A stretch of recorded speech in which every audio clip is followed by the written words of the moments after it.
Can you tell us what the two existing mountain bike trails were like here on Buller when you first arrived in this position? They'd been ridden in basically down the fall line, and they were certainly not designed and they were not sustainable. And people, certainly did their best with what they had, but they were basically just opened after, the winter season, and people would ride them and ride them and ride them and then finish. So they just weren't loved. And the real challenge, I guess, the base issue was this design issue, that they had not been sustainably designed for this, incredible environment that we're in. Yeah, so I guess the key thing really about that was, no one wants to be involved in something that hurts, that hurts your soul, and it hurts the community and it hurts the environment. So, when we were in this position, it was just like, well, we had to repair it. And you don't just repair it, you have to be the best. You have to get your reputation back, and you have to show people that can be done. So from the very outset, we needed to be able to, clearly articulate our vision through the master plan.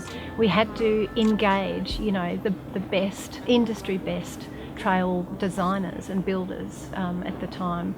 We also had to engage the best environmental, alpine specialists to be able to do the assessments that we required. We needed to engage with the local Toongaroong clans, the Indigenous people, because, they have an absolute connection with this land too, and we wanted to build that information in. The planning, all of the planning authorities, they needed to know, because they are the ones who are going to tick it off, and they need to have confidence that all of those environmental and cultural things have been ticked off, to the highest quality. And then of course the funding bodies, because if someone's going to be generous enough to give you the money, you need to bring them along with you for every step of the ride, and then report back. Tell them too that not only are you achieving your own outcomes, but you're achieving outcomes for them as well, which is actually reaching their vision too.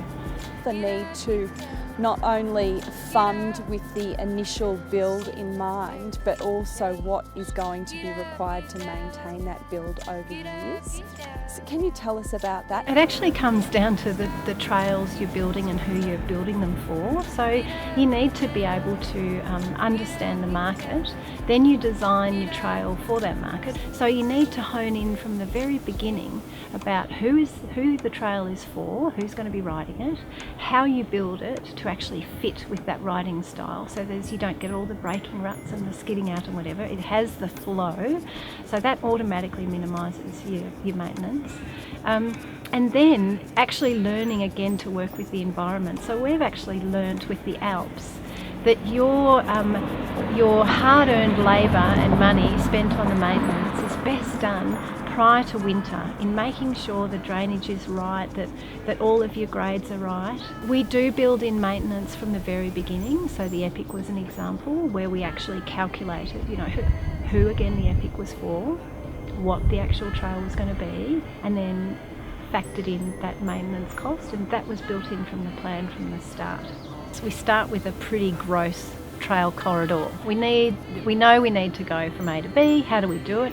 And of course, I am an environmental person, so for me it's all about making sure that person is in the environment. Yes, they're on the trail, but oh my goodness, they're seeing the environment as they go. So you link all those up with this gross trail corridor, and then you do a microsighting exercise where you actually get on there with all the authorities, the native veg specialists, the environmentalists, the cultural heritage guys, and your trail designers and builders.